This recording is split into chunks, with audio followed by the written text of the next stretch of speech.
juste pour vous dire, la grande photo qui se trouve là-bas, c'est l'établissement, le lycée de Bastia, avant que l'aile gauche ne tombe.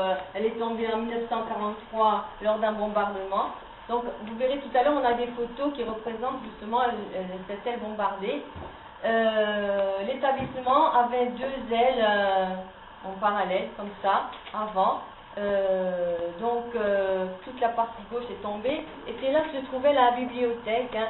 Donc il y a beaucoup de livres qui ont été enfouis. Il y avait une très belle bibliothèque avec à peu près 8000 volumes ici, et beaucoup ont été enfouis, voilà. Il nous en reste quelques-uns, et c'est pour cette raison qu'on voudrait, si on pouvait, consacrer une partie de l'établissement à un musée de l'éducation, parce que justement c'est le plus ancien établissement au collège de Corse.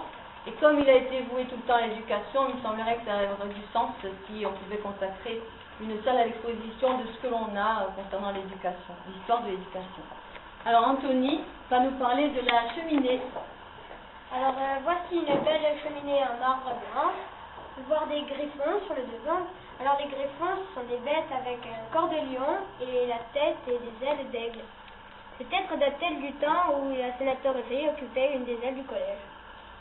Voilà, c'est la sénatorerie, hein, donc c'était à peu près dans les années 1800, 1770-1800. Alors à cette époque-là, en 1798, il faut noter le rôle important d'un personnage, c'est François-Octavien Renucci, qui était ici professeur d'éloquence, on y enseignait l'éloquence, et ensuite il a été directeur de l'école communale, hein, de l'école centrale, pardon. Il y avait des écoles centrales partout en France.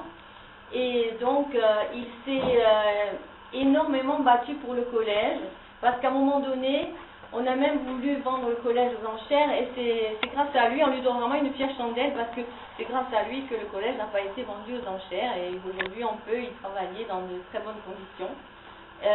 Donc François-Octavien Renucci, c'est un nom qui a beaucoup compté pour le collège, pour le lycée de Bastia.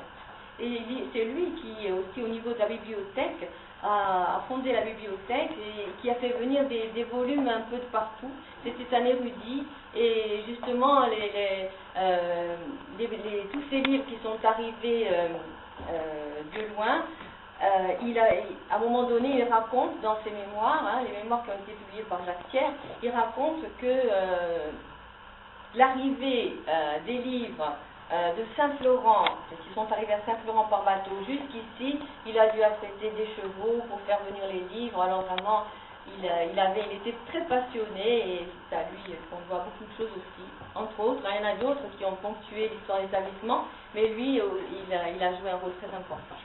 Alors on va continuer, on va aller maintenant dans la salle des professeurs, et vous verrez qu'on a une perspective sur l'église Saint-Charles qui fait partie intégrante de l'établissement.